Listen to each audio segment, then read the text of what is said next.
Assalamualaikum warahmatullahi wabarakatuh. Om Swastiastu, Jaya, salam kebajikan. Halo Sobat Biokimia, selamat datang di Senior Talk 2025 episode pertama. Senior Talk merupakan podcast tempat kita bisa mengobrol santai bersama alumni yang inspiratif, di mana kita akan berbagi cerita, pengalaman, dan juga pandangan terhadap biokimia, baik selama berkuliah maupun setelah lulus dari biokimia. Bersama saya, Alika Putri Aulia dari Biokimia 60 dan juga rekan saya Melatinda Kusuma Wijaya dari Biokimia 60 juga. Senang banget ya bisa hadir bareng Alika di episode spesial hari ini. Nah, kita berdua bakal nemenin kalian nih guys untuk bisa ngobrol bareng-bareng dan ngobrol seru di episode kali ini. Iya, benar. Melalui Senior Talk ini, kita itu akan mengobrol bersama narasumber dari hati ke hati tentang cerita perjalanan karirnya. Karena kita percaya bahwa setiap perjalanan karir itu punya cerita unik yang mungkin bisa jadi inspirasi dan juga motivasi bagi kita yang sama-sama berjuang di dunia sains, khususnya bagi kami mahasiswa biokimia. Gitu.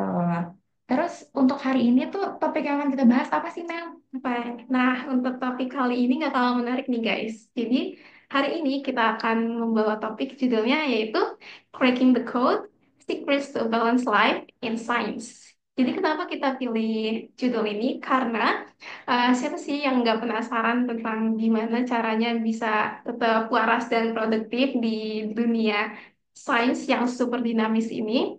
Terus apalagi kita tahu ya, Lid, kalau misalkan di dunia riset itu benar-benar gak gampang ya. Iya, benar. Apalagi buat yang temen-temen yang baru lulus atau misalkan dari transisi masa kuliah yang mana kita cuman ngejar, iya, cuman belajar terus ngejar pendidikan aja, terus sekarang udah masuk ke dunia kerja ya, yang mana itu cukup beda dari dunia kampus kita. Tapi tenang nih, kita bakal em, hari ini kita bakal banyak belajar dari pengalaman alumni kita yang keren banget dan inspiratif. Oke, tanpa nunggu lama lagi, jadi hari ini kita akan mengobrol bersama alumni biokimia yang beliau ini nggak cuma berprestasi di bidang akademik, tapi juga aktif di berbagai kegiatan dan lomba-lomba nih. Dan kabarnya sekarang beliau ini sedang berkarir di bidang riset molekuler dan juga bioinformatika. Keren banget nggak sih, Mel? Keren banget deh. Saya pengen juga jadi beliau deh. Iya, betul, betul, betul. Kalau gitu, gak usah nunggu lama lagi ya, Mel. Betul, betul, betul. Kita sambut, ini dia, Kak Riza. Halo, Kak. Selamat datang. Bagaimana kabarnya? Ya, halo. Oke. Alhamdulillah baik sehat. Jadi, Alhamdulillah. oke, Oke, Kak. Boleh kenalan dulu nih, Kak Rizal dari angkatan berapa sih di biokimia? Terus asalnya dari mana, Kak? oke, oke. Jadi ini oke. Kita formal aja ya, formal atau bebas sih? Bebas, Kak. Boleh santai aja. Senyamannya Oke, aja, oke. Kak. Jadi ya, oke, oke. Aku dari Biokimia 56, and then asal dari Surakarta, gitu. Oh, Surakarta Kemudian untuk lebih. S2-nya kemarin ke 58 kalau nggak salah, Biokimia S2-nya 58 kalau Oh, nggak salah. gitu, betul, betul. Terus kalau untuk sekarang ini, kakak lagi di mana nih, Kak? Di rumah kah? Di Surakarta atau gimana, Kak? Oh ya, lagi di Surakarta sekarang. Oh, Ya, Sur. lagi ada pemberkasan untuk Max kebetulan untuk Max scholarship untuk PhD program. Wow, Jadi keren di rumah banget dulu. nih, Kak. Keren banget, Kak. Oke, ya Sekarang nih mohon kita doanya nanti. sekarang kita mau masuk ke obrolan utama nih, Kak. Jadi buat teman-teman yang lagi nonton podcast ini, siap-siap karena kita bakal banyak banget cerita dan belajar dari Kak Rizal kali ini. Gitu. Banyak banget yang bakal kita kupas bareng-bareng. Betul guys, jadi kita langsung aja kali ya. Iya, boleh, boleh. Mulai dari awal perjalanan Karizal di Biokimia IPB sampai bisa lulus dan bekerja di bidang riset molekuler dan bioinformatika. Boleh nih Kak diceritain gimana perjalanan Kakak dari kuliah sampai kerja? Oh, oke, nice. Jadi oke izin untuk menjawab ya. Jadi untuk kenapa sih saya ambil apa ya? Aku ambil biokimia atau biochemistry. Ya karena pertama dari zaman SMA memang sudah sering ikut lomba yang berkaitan dengan sains dan juga dulu di SMA juga sudah sampai ke OSN waktu itu di biologi terutama biologi dan juga kimia tapi tidak sampai lolos jadi cuma kimia itu cuma sampai tingkat provinsi kota. Kemudian ya karena punya basic ya biokimia sama kimia dan awalnya pengen masuk ke kedokteran tapi lambat laun kok waktu di kelas 3 SMA kok saya melihat ini ya kayaknya jiwaku dia bukan ke arah kedokteran jadi jiwanya pengen ke Oh arah iya. pure research ke arah research murni seperti itu dan ya akhirnya eh ya alhamdulillah ketemu biokimia karena diberitahu sama teman ini ada biokimia nih di IPB gitu. Awalnya mau masuk SITH ITB tapi eh, ya itu waktu itu berdoa terus dapetnya memang di IPB memang jodohnya di IPB dan takdirnya di IPB. Dan ya alhamdulillah keterima di IPB. Kemudian untuk waktu di biokimia to be honest ya, karena aku memang alumni COVID. Jadi Oh memang gitu ya dari Kak. angkatan 50 ya, iya betul. Angkatan Ah, 56 dan angkatan 55 kan memang terkena dampak COVID. Jadi mungkin saya dan angkatanku itu tidak terlalu seberuntung kalian ya, angkatan hmm. 57 ke bawah. Karena memang kita dari semester 3 itu sudah semester 2 pertengahan itu kita sudah dirumahkan sampai menjelang semester 7. Jadi kita Oh. balik-balik ke kampus sudah dalam tahap tesis skripsi seperti itu. Jadi ya Hmm. dari Ya. segi laboratorium itu ya mungkin to be honest kita tidak terlalu dapat tapi Hmm. ada satu yang eh, eh, aku kembangkan di situ. Jadi waktu semester 3 aku kan banyak waktu kosong ya karena kita nggak ada laboratorium, kita nggak ke kampus di rumah, Zoom dan itu hampir setiap hari nge-Zoom dan banyak tugas itu. Wow, Dan iya jadi iya. ada kayak rasa ya ya rasa bosan gitu lah. Dia bosan dan kayak Hmm. ada rasa ini kalau eh, kayak gini terus kayaknya nggak akan berkembang gitu. Jadi Iya mau betul. nggak mau aku coba peruntungan untuk belajar ke ranah coding. Jadi kayak Oh, Python, terus wow. kemudian belajar data gitu. Jadi SQL dan lain-lain. Jadi memang itu bukan bidang kita kan ya, tapi kita Iya betul. nggak bisa kita nggak bisa ikut arus aja gitu. Karena COVID ya udah kita nggak ngapa-ngapain ya jangan gitu. Jadi dari situ aku coba untuk memberanikan diri belajar dari suatu bidang yang sebenarnya ini bukan bidangku gitu. Itu bidang coding. Nah, Iya. waktu semester 4, eh, aku diskusi dengan beberapa dosen seperti mungkin ada Pak Radian, kemudian ada Bu Rini. Eh, Beliau ini memberitahu ada yang namanya bioinformatika waktu itu. Wah, ternyata ini yang kemarin aku pelajarin kayak Python tuh nggak sia-sia. Dan ya, Wow, iya iya. alhamdulillah dari semester 4 itu, ya semester 4 sampai akhirnya semester 7 itu aku mendalami bidang bioinformatik seperti ke arah genomik, kemudian proteomik, dan hampir semua saya pelajari waktu itu. Dan ya, alhamdulillah tesis selesai, kemudian lanjut di S2 untuk program fast track, dan di S2 itu saya juga ternyata eh, sering disuruh untuk mengisi di Inbio, dan karena saya juga waktu itu diangkat jadi konsultan di Inbio karena ya apa sering mengisi, sering memberikan apa tutorial di situ. Ya sampai sekarang pun juga masih belajar gitu. Jadi eh, kalau dari saya ya intinya kalau dari aku ini sih banyak banyak kejutan lah gitu di biokimia gitu.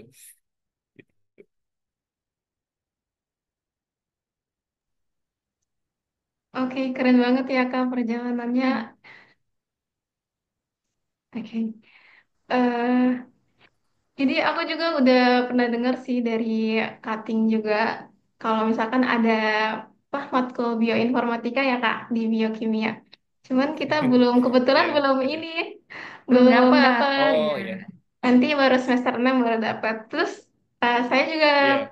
tanya sama cutting gimana testimoninya gitu kan. Katanya benar-benar stres banget sih Kak. Susah katanya Kak. Iya. Tapi Kakak Iya keren betul sih Kak. betul. Berarti awalnya iseng-iseng gitu ya Kak coba-coba. ternyata malah Iya, dapat passionnya di sini gitu. iya Betul, betul. betul. Oh iya, sebelumnya karena tadi kita baru berkenalan lisan aja, di sini kita juga mau melampirkan CV ya. CV dari Nah, Kak Rizal ya di sini. Izin share ya Kak. Ya, boleh Mel? oke, jadi ini adalah CV Kak Rizal. Hmm? Eh, Namanya Fakhrul Rizal Mahendra. Alamatnya ada di Bogor, Jawa Jawa Barat, Barat, Indonesia, Indonesia. Untuk nomor telepon, terlampir. email, dan LinkedIn dan lain-lain terlampir di CV. Nah, Kak Rizal ini merupakan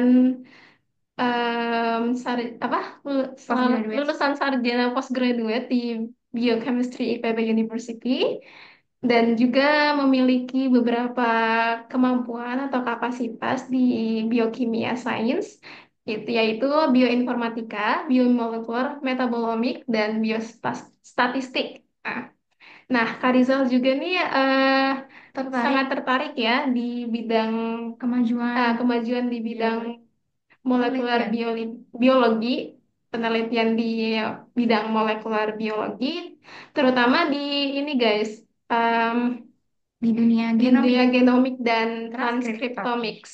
Nah, gitu. oke gitu. Untuk Pengalaman pengalamannya, di bidang pendidikan di sini ada sarjana dan juga pasca sarjananya dengan apa namanya IPK yang sangat bagus ya, oh iya bagus banget guys. 3,72 dan juga 3,94. Terus juga memiliki kemampuan di bidang hard skill, yaitu ada wet lab dan juga dry labnya. Terus soft skill-nya ada communication interpersonal, problem solving, teamwork, dan juga learning agility. Oke, kalau work experience-nya gimana nih? Nah, untuk Hmm, work experience-nya itu, Kak Rizal pernah magang nih guys di program yang ada di PT Anugerah Rekayasa Bioteknika. Nah, sebagai peneliti dan juga development staff yang bekerja di eh, DNA isolasi dan sequencing dan juga bioinformatika analisis. Nah, untuk yang selanjutnya, Kak Rizal pernah kerja juga nih. Dan sekarang mungkin ya sampai sekarang ya Kak kerjanya di bidang bioinformatika konsultan di Betul, Inbio betul. Indonesia. Oke. selanjutnya di sini ada pengalaman organisasi dan juga komunitas. Ada eksekutif komite Sinbio di Curriculum Division, terus ada IMBio juga, Indonesia Community Research, terus sebagai researcher di Bioinformatic Research Center Indonesia, dan juga kebetulan Karizal juga sempat ikut KRAPS juga, sama seperti kita nih. Iya betul guys. Terus sebagai ketua pelaksana dari Ubi Quinon dan Ubi Talks pada tahun 2021, dan pernah sebagai event organizer di Udah Rumah sepuh Belajar ini. Bright Scholarship. Kenapa Kak? Mohon maaf. Oh, oh enggak tadi. Saya ini aja sih tadi. Udah tua, udah sepuh saya. Oh Walah. iya. Enggak, Kak. Beda Iya Kak. dikit. Ini suaranya ini ya, delay ya suaranya. Iya kebetulan delay Kak. Oh ya, kayaknya Heeh. suaranya delay kayaknya. Iya. Oh iya, mohon maaf ya, Kak. Mm-mm.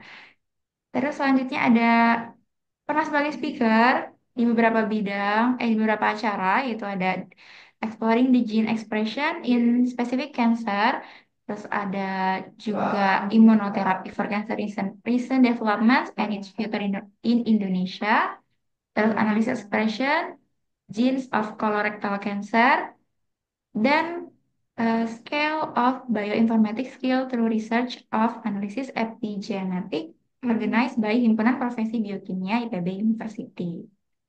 Nah, untuk course dan conference-nya tertera di CV ya guys. Lumayan banyak ya, Ya, jadi banyak sekali. banyak sekali pengalamannya Kak Rizal sangat inspiratif. Ada juga konferensinya dan ada pengalaman beasiswanya sebagai awardee Smart Scholarship IPB, kemudian awardee Bright Scholarship, dan undergraduate, postgraduate, fast track program scholarship. Gitu. Kemudian ini ada work experience dan achievement-nya yang banyak juga. kebanyakan sebagai juara di bidang paper ya, Kak. Iya. Oke. Wow, lumayan banyak juga ya sih Ya, informasinya. cukup banyak, ada 4 halaman. Nah, ini guys CV-nya. Jadi Kak Rizal juga pernah buat jurnal ya Kak. Udah banyak sekali membuat Iya. mempublikasi jurnal-jurnal yang mungkin bisa kita jadikan acuan untuk pembelajaran juga. Dan mungkin bisa kita pakai untuk mengerjakan laprak nih ya. Oke, Oke. lanjut. Oke. Oke. Karena sudah kita bahas juga CV-nya, kita lanjut lagi nih Kak pertanyaannya. Oke. Eh, jadi tadi kita udah ngobrol-ngobrol tentang perjalanan Karizal ya dari em, Karizal menjadi mahasiswa biokimia sampai lulus dan bisa kerja di bidang riset bioinformatika dan juga molekuler. Jadi em, Ya perjalanan itu pasti em, punya titik titik baliknya balik ya, ya, di baliknya itu kan, di balik di balik kisahnya. ya. Nah, Kak, ngomong-ngomong tentang titik balik ini, apa sih keputusan Karizal yang dalam pengalaman Karizal yang benar-benar paling berpengaruh dalam perjalanan karir Karizal? Oke, jadi titik balikku itu suaranya masuk kan? Masuk Masuk, Kak. Masuk Kak? kan suaranya? Ya. Oke. Jadi titik balik tuh ini ya berarti titik balik tuh menurutku tuh dari waktu sebenarnya titik balikku dari zaman COVID sebenarnya. Oh Jadi iya. Karena di COVID. saat teman-temanku Kerasa ya, banget ya, Kak? ya, itu betul itu kerasa banget karena kayak bener-bener tuh kita jadi pengangguran dan Ya. gue nggak mau kayak gitu gue sorry saya nggak mau kayak gitu aku nggak mau kayak gitu dan aku ngerasa kalau aku nggak berkembang kalau aku mungkin cuma ngikutin arus aja kuliah laprak Zoom tidur bangun lagi itu jadi kayak mungkin terlalu plain ya jadi hidupnya jadi Betul flat dan banget, itu Kak. kan awalnya iya betul dan awalnya kan kita cuma ngira itu bakal terjadi kurang lebih cuma 2 bulan sebulan Iya, ternyata betul. eh, Lama banget. ternyata pranknya 2 tahun kan ya Dua iya tahun banget. jadi titik balikku tuh ya jadi titik balikku di situ jadi aku ngerasa kalau ini aku nggak bisa bisa aku nggak bisa mencari sesuatu yang bisa aku tonjolkan atau mencari sesuatu yang bisa menjadi harga jual buat diriku, ya Iya. pasti aku nanti ke depannya juga akan susah ke depannya apalagi gue cari kerja atau mungkin lanjut studi dan aku nanti juga akan jadi biasa-biasa aja gitu. Aku nggak mau kayak gitu. Jadi eh, dari situ aku mulai keluar dari zona nyaman. Jadi setiap habis kelar Zoom itu malam mungkin or maybe kalau ada free time gitu ya dengan apa ya aku otodidak belajar jadi belajar otodidak dari mungkin ad-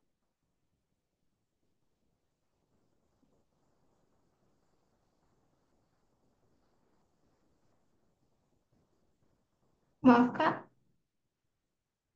Lagi ada atau mungkin The videonya Medium nge-lag. jadi dia itu kayak semacam website dia menyediakan berbagai macam project oh ya gimana ngelek Iya, nge-lag, maaf. halo Apa Pak? Udah, Udah udah. bisa sekarang? Boleh diulang halo masuk sedikit oh aja, Kak? bentar, bentar aku Ah, izin untuk coba apa aku ganti koneksi ya boleh, Kak. ya oke wait wait aku ganti koneksi sebentar oke Ya. Oke.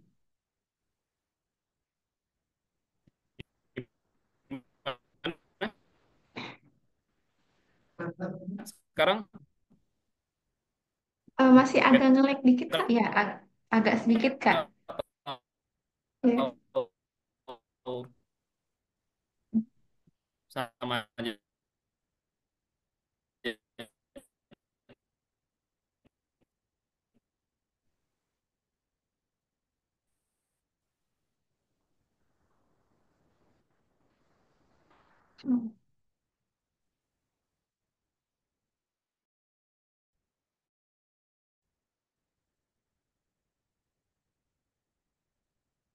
Oke. Halo, halo, halo.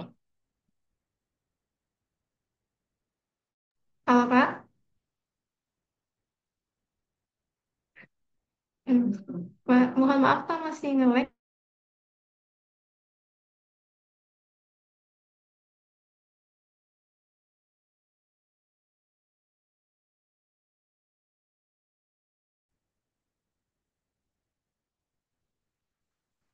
Halo. Halo.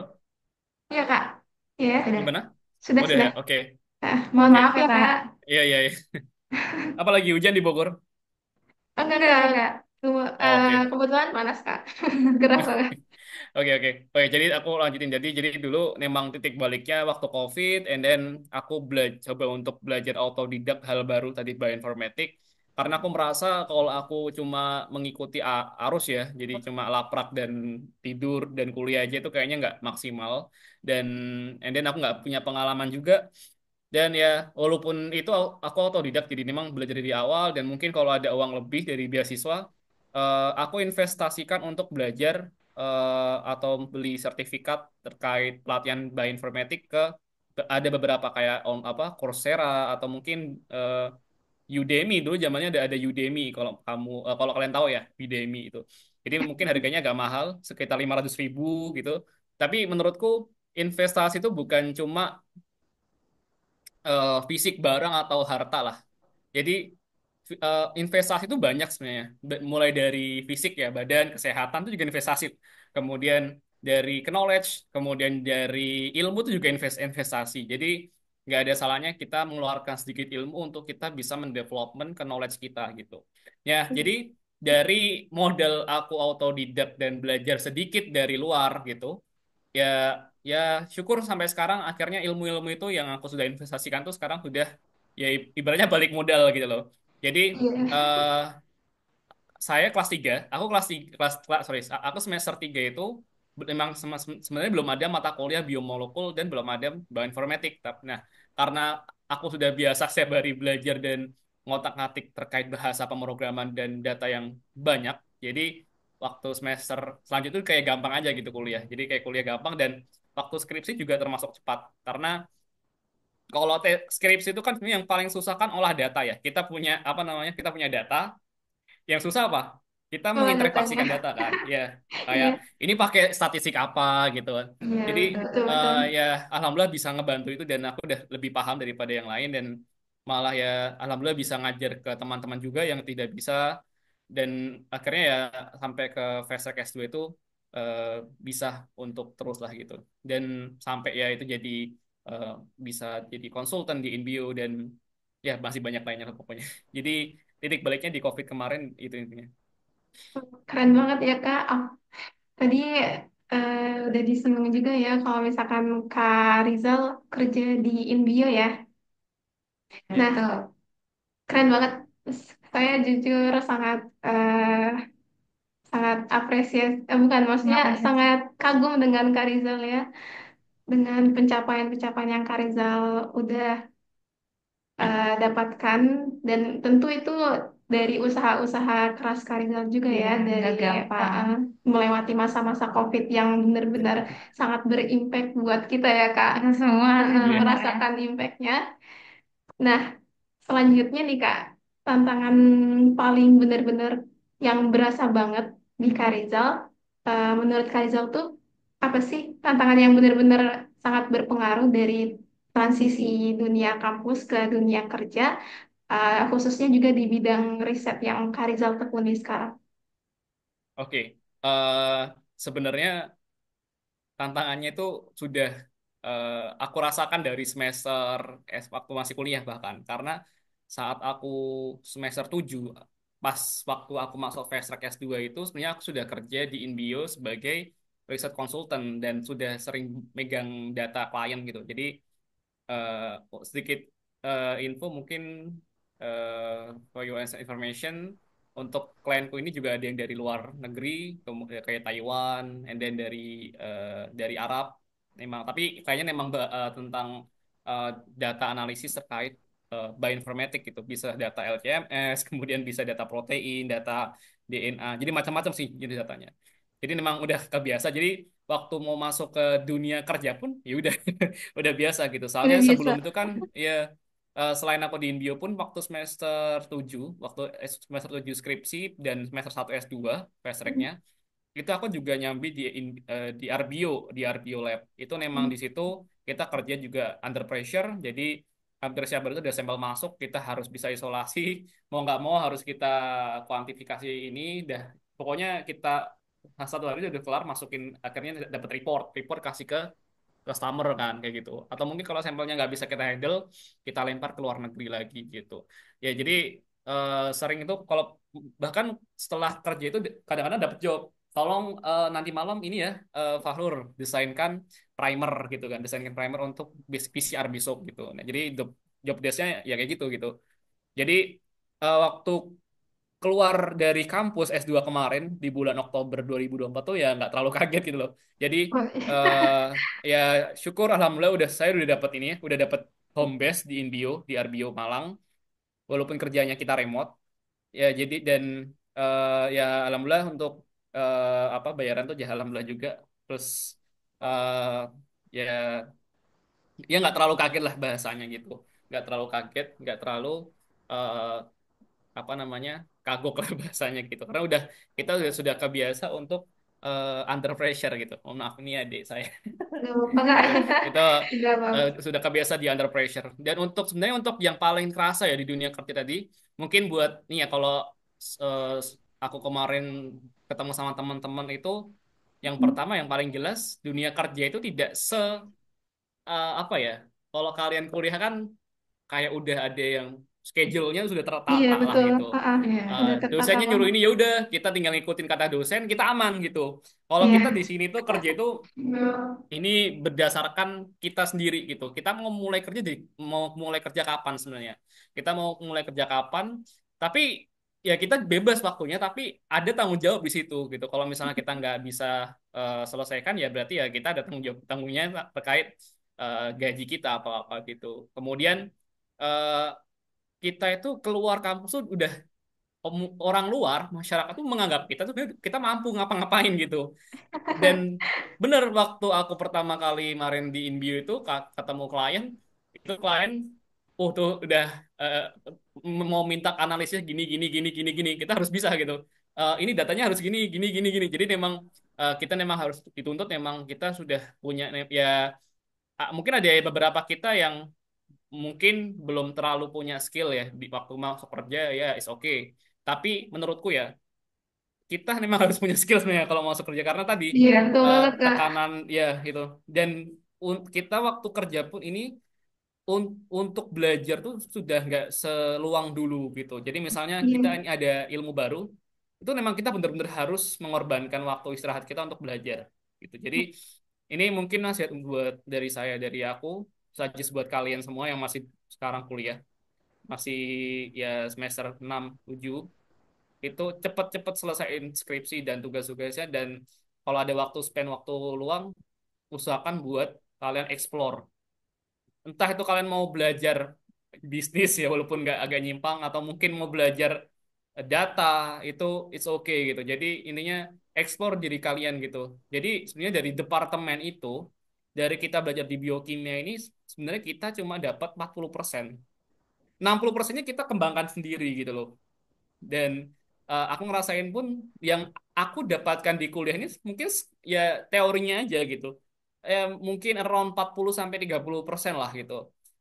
Sisanya 70 sampai 60% adalah aku develop diri. Aku develop, aku ngekstrak dari dosen-dosen yang sudah memberikan teori, itu aku ekstrak gitu loh. Aku ekstrak ilmunya, aku terapkan, aku aplikasikan kayak gitu. Jadi saranku jangan eh, kita cuma ambil ilmu yang ada di biokim, tapi kita juga harus mengeksplor hal tersebut dan kalau bisa kita juga cari dari luar seperti itu. Jangan nggak kaget lah di waktu kerja nanti.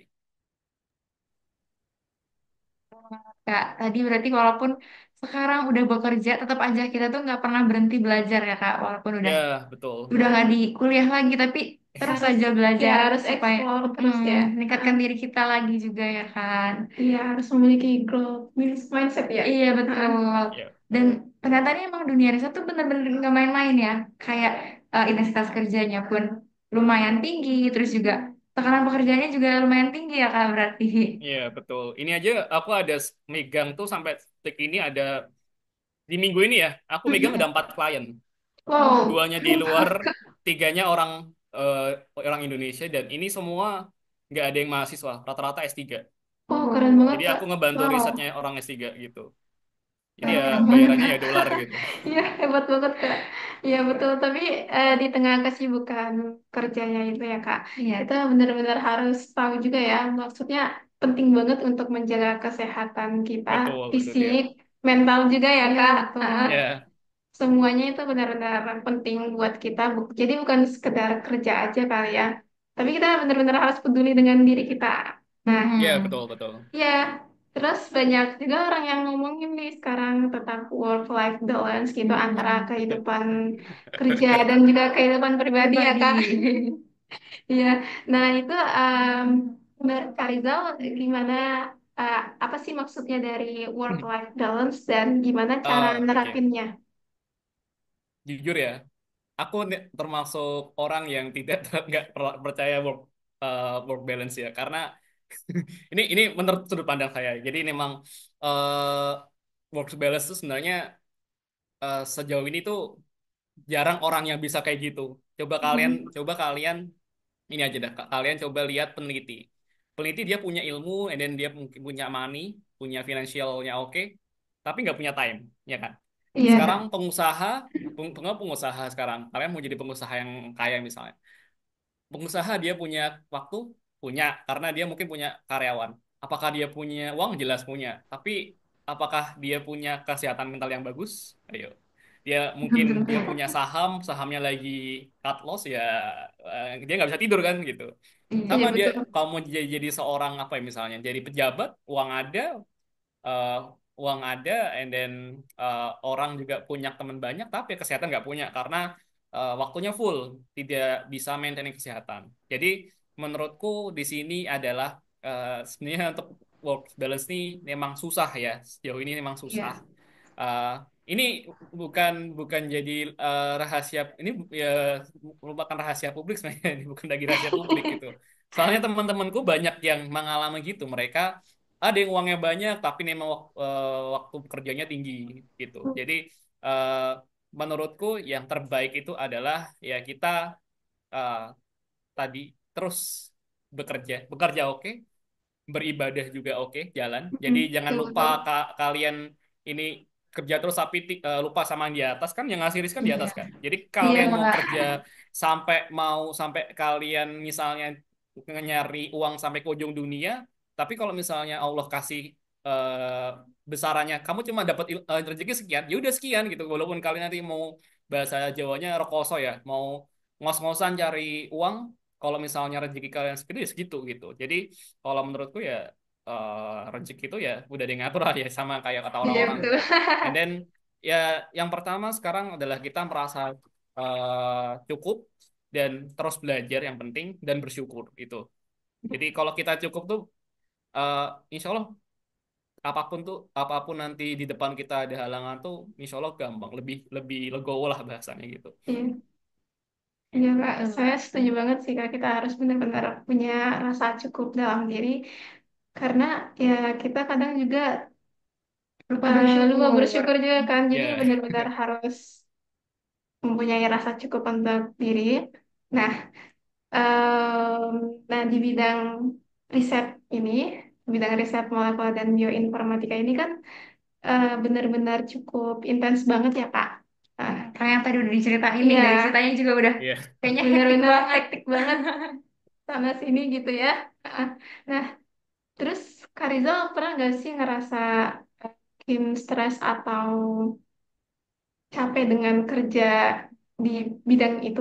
Yang cukup parah Ah, gitu ya. kalau misalkan Oke. pernah, boleh mungkin diceritakan dan gimana Oh, caranya biar bisa Mengenal. mengelola stres oh tersebut. ya. Kalau stres ya mungkin hampir setiap proyek tuh ada stresnya. Ada ya. Betul-betul. Kalau kalau kalau aku kan sekarang memang bekerjanya kan kebanyakan di depan laptop ya, depan laptop, based on Betul. script, based on coding dan lain-lain, data analysis, data science. itu pasti banyak stres dan banyak burnout-nya. Tapi Mm. apa ya? Ya pasti ada. Dan yang sering itu kalau misalnya ada proyek yang sering ada klien yang datang ke aku, dia S3 sebenarnya, beliau-beliau ini S3. Tapi apa ya, mereka nggak cuma ngasih data, mereka juga Iya, minta tolong bahaskan dan tolong cari cari key risetnya di mana gitu. Nah, aku juga iya, kadang-kadang wah gimana sih ini gitu ya kan mikir gitu kan. Nah, jadi kadang-kadang stres gitu karena selain harus berpaku pada data, kita juga harus berpaku pada topik risetnya mereka gitu, iya, pipeline risetnya mereka gitu. Jadi kita kadang-kadang buntu gitu.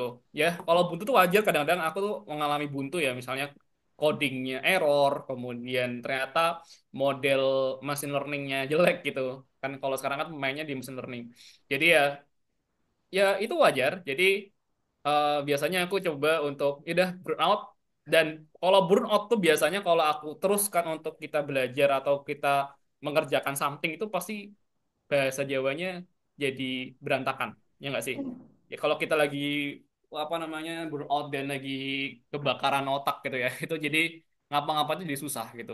Jadi iya. dan akhirnya banyak bengongnya di depan laptop tuh bukannya produktif tapi kita malah bengong dan Bang, akhirnya tidur. relate Ya Kak. udah kalau kalau misalnya kalau aku ya mungkin itu juga bisa sama ini jenis adalah caraku yang aku gunain waktu di skripsi. Kalau aku Hmm? buntu misalnya nih hipotesisnya gini tuh kok hasilnya kayak gini nih. Harusnya kalau treatment ini harusnya bagus tapi kok uh, resultnya nggak sesuai gitu. Kan bingung tuh. Ya udah aku biasanya coba alihkan dengan aktivitas lainnya dulu. Biasanya kalau dulu di zaman tesis itu aku nge-gym karena punya partner gym di Biokim juga banyak teman-teman yang nge-gym jadi nge-gym kalau nggak jogging gitu. Sama juga sekarang aku kalau memang pelarian aku ke arah pelarianku memang yang ke arah positif jadi ke arah pelarian yang mengolah diri kayak olahraga gitu. Jadi tadi bener di awal selain kalau stres lawannya apa? Ini kata siapa ya? Aku lupa. Kata dosen. Aku lupa dulu dosen siapa ya. Kalau nggak Pak Hashim, Prof Hashim atau siapa? Beliau pernah bilang ini ya, kalau kita stres itu lawannya hormon stresnya itu kita harus olahraga karena olahraga itu menurunkan kortisol Oh iya, gitu. betul Jadi betul Kak. endorfinnya naik, dopaminnya menaikkan dopamin dengan cara yang bagus, yaitu dengan cara tadi olahraga, terus kemudian angkat beban, jogging, bahkan kalian ketemu temen itu misalnya kalian lagi suntuk nih di kosan ah udah keruh gitu. Cobalah ajak ngopi ke kafe sama Iya, teman-teman dari apa circle kalian atau basic kalian. Habis itu udah cukup balik lagi ke laptop. Jangan habis itu kalian berlarut-larut malah main lagi main enggak. Jadi cukup itu udah cukup stresnya balik lagi ke laptop. Jadi aku biasanya kalau lagi stres pertama ya olahraga, kedua ketemu eh apa namanya ketemu teman. Yang ketiga ya mungkin bisa ya itu bisa secara mas bisa makan bisa ngopi ya tapi kan masih bermanfaat jangan ini jangan sampai kalau stres itu lari ke hal-hal yang negatif gitu. iya betul banget Kak.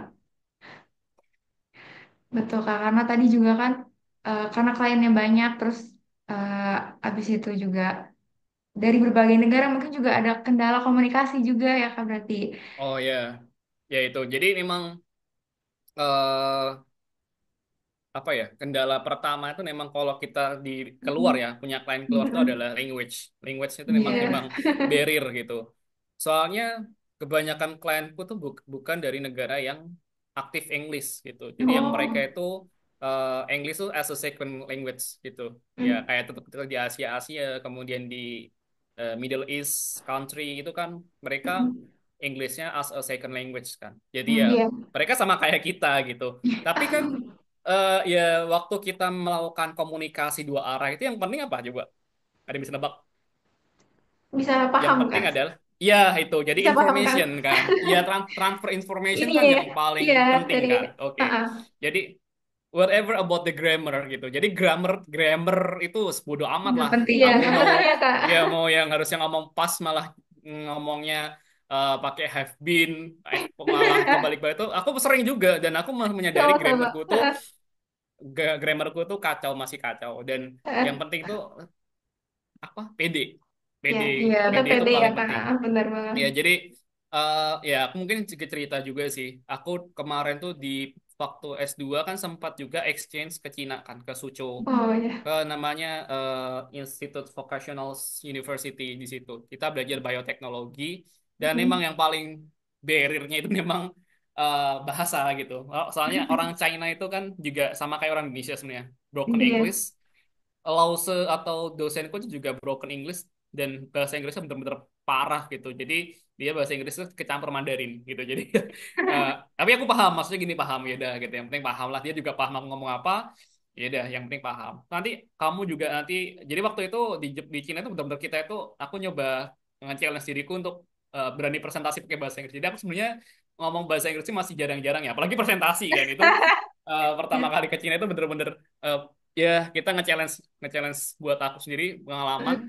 Jadi ya saran buat nih buat kalian-kalian yang masih S1, masih S2 ya, ini banyak-banyakin ikut-ikut acara yang kena international exposure gitu loh. Nah, jadi itu setelah dari Cina ini banyak sekali nih apa aku juga banyak ikut agenda-agenda internasional kayak misalnya ada Genomic Dojo itu yang punya dana dari Inggris. Jadi jurinya dari Oxford. Itu bener-bener Oh. bahasa Inggris tuh bener-bener British tau gak sih? Kok aku Iya, tuh iya, kadang-kadang, iya. hah, pas ditanyain, hah, gitu. Dan itu Nggak ngerti acaranya juga. Iya, jadi acaranya itu di Lombok waktu itu Hmm. 5 hari dan kita benar-benar di training. Itu aku benar-benar di situ belajar benar-benar communication sama orang native native beneran, benar-benar di challenge untuk komunikasi. Walaupun aku juga masih terengah-engah ngomong bahasa Inggris, ya itu. Jadi ya tapi alhamdulillah dari situ aku mulai pede ya.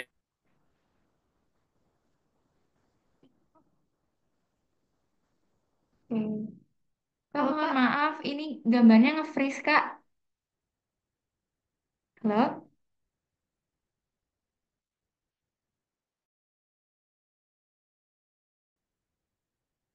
oke, luar biasa banget ya Kak, obrolan kita bareng Kak Rizal hari ini.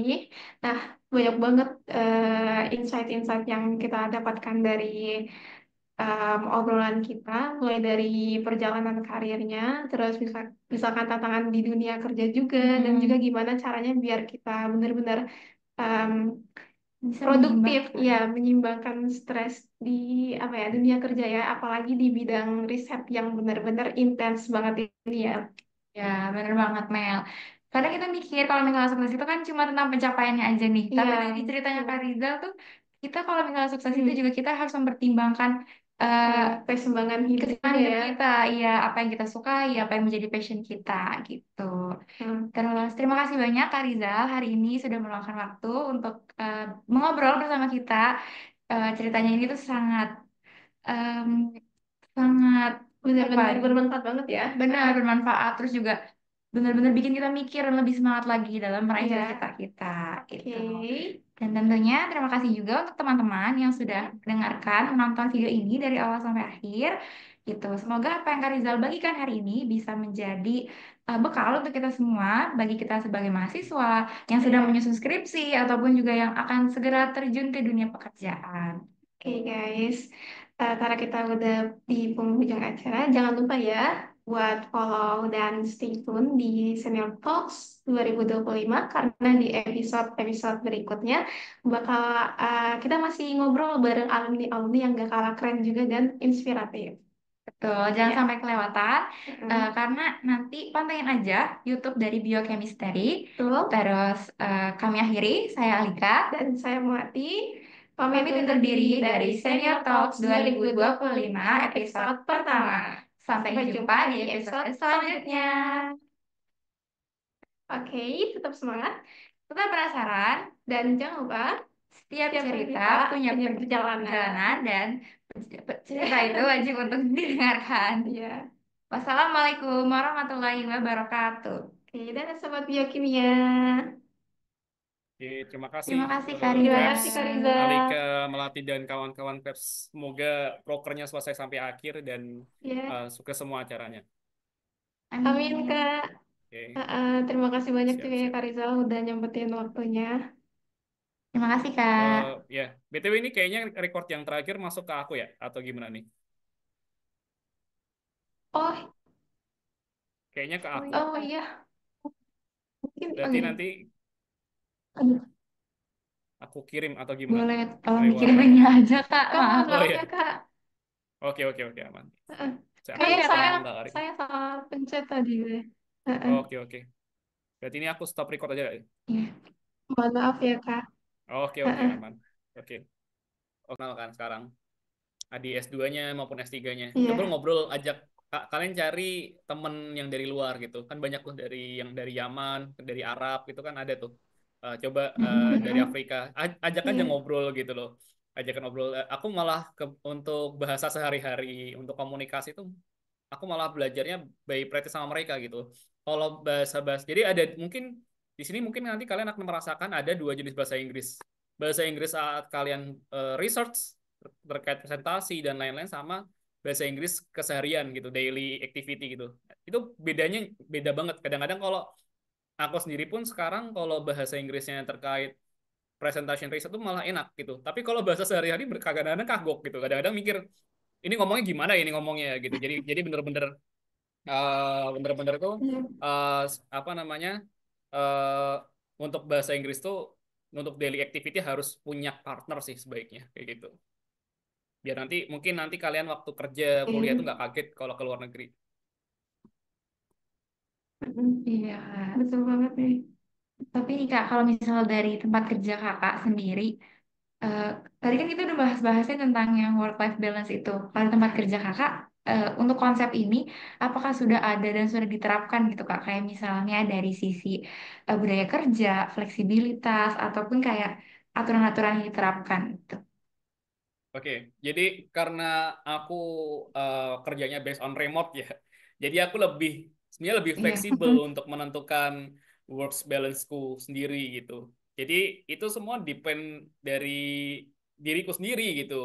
Jadi aku mau mulai kapan dan lain itu sebenarnya karena remote dan klien ini kan dia kadang-kadang ada deadline-nya berapa minggu gitu. Jadi ya aku sedikit lebih fleksibel gitu. Jadi untuk flexibility ya cukup sekali dan untuk apa namanya jam kerjanya juga karena kita remote jadi ya bebas gitu.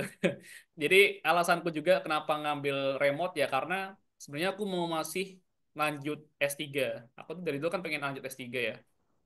Sebenarnya dari awal S2 tuh nanti aku ada rencana pengen S3 jadi aku nggak langsung ambil kerja kemarin. Jadi aku nggak ngambil CPNS, nggak ngambil BUMN, jadi aku apa ngelanjutin aja yang di Inbio gitu karena yang di Inbio ini kan nggak ada kontrak-kontrak jadi ya aku bebas gitu